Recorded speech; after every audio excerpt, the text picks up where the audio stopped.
आज हम जानेंगे विक्रम और बेताल की चौथी कहानी, जिसका नाम है वीरवर का बलिदान। यह कहानी राजा विक्रम और बेताल की सबसे भावुक और मनोरंजक कहानियों में से एक है। इसमें स्वामी भक्ति और त्याग की पराकाष्ठा दिखाई गई है। कहानी की शुरुआत यहाँ से होती है कि एक बार फिर वही काली रात, वही डरावना सन्नाटा। राजा विक्रम अपने साहस को समेटकर उस पुराने बरगद पेड़ के नीचे पहुँचे। बेताल फिर से पेड़ से लटका हुआ था। राजा ने उसे उतारा, कंधे पर रखा और चुपचाप चलने लगे। तभी बेताल बोला, हे राजन, तुम्हारी ये खामोशी और ये मेहनत देख मुझे तुम पर तरस आता है। चलो इस अंधेरी रात का सफर एक नई कहानी के साथ काटते हैं। यह कहानी है एक राजा और उसके सबसे वफादार सेवक की। पर याद रहे विक्रम, अगर तुमने जवाब देने के लिए अपना मुंह खोला तो मैं हाथ से निकल जाऊंगा। बहुत समय पहले की बात है। राजा शूद्रक के दरबार में वीरवर नाम का एक ब्राह्मण आया। वह दिखने में बहुत ही तेजस्वी और बलवान था। उसने राजा से कहा, महाराज, मैं आपकी सेवा करना चाहता हूँ, लेकिन मेरी एक शर्त है। मैं रोजाना 500 स्वर्ण मुद्राएं वेतन लूंगा। दरबारी हैरान रह गए, इतनी बड़ी रकम। लेकिन राजा शूद्रक को लगा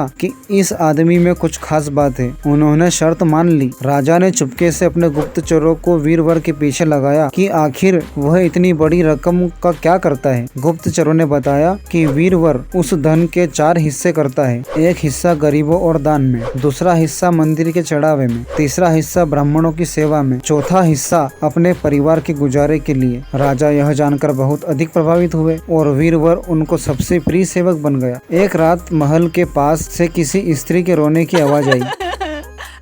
राजा ने वीरवर को आदेश दिया, वीरवर, जाओ और पता करो कि इस आधी रात को कौन रो रहा है। वीरवर हाथ में नंगी तलवार लेकर घने जंगल और बारिश के बीच वहां पहुंचा। उसने देखा कि एक सुंदर स्त्री फूट फूट कर रो रही है। वीरवर ने पूछा, हे देवी, आप कौन हैं? इस रात क्यों रो रही है? वह स्त्री बोली, पुत्र, मैं इस राज्य की राज्य लक्ष्मी हूँ। राजा शूद्रक के पुण्य खत्म होने वाले हैं और 3 दिन बाद उनकी मृत्यु निश्चित है। उनके जाते ही मैं इस राज्य को छोड़ दूंगी, इसलिए मैं रो रही हूँ। वीरवर घबरा गया और बोला, माँ, क्या कोई रास्ता है जिससे राजा के प्राण बच सके? राजलक्ष्मी बोली, केवल एक ही रास्ता है। यदि तुम सर्वमंगला देवी के मंदिर में जाकर अपने इकलौते पुत्र की बलि चढ़ा दो तो राजा की आयु बढ़ सकती है और राज्य बच सकता है। वीरवर घर लौटा और अपनी पत्नी और पुत्र को सब बताया। उसके पुत्र ने बिना डरे कहा, पिताजी, अगर मेरे प्राणों से राजा और राज्य बचता है तो इससे बड़ा सौभाग्य क्या होगा। चलिए। वीरवर ने मंदिर जाकर अपने पुत्र की बलि दे दी। यह देखकर उसकी पत्नी ने भी शोक में अपने प्राण दे दिए। अपने परिवार को खोने के बाद वीरवर को लगा कि अब उसके जीने का कोई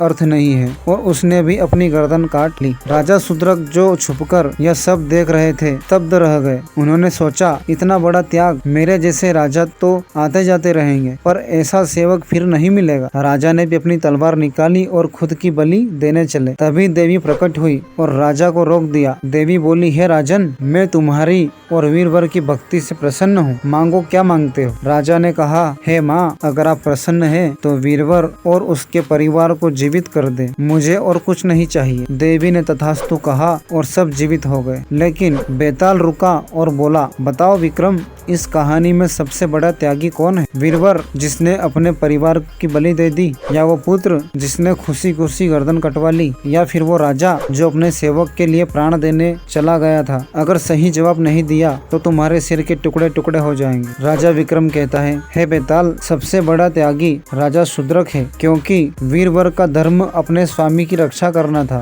इसलिए उसे वेतन मिलता था। पुत्र और पत्नी का धर्म पति और पिता की आज्ञा मानना था, लेकिन एक राजा का धर्म प्रजा और सेवकों की रक्षा करना होता है, न कि उनके लिए अपने प्राण देना। राजा ने बिना किसी स्वार्थ के अपने सबसे योग्य सेवक के लिए अपना राजपाट और जीवन त्यागने का फैसला किया, इसलिए राजा का त्याग सबसे बड़ा त्याग है। तभी बेताल बोला, अद्भुत न्याय राजन, पर तुम फिर से बोल पड़े।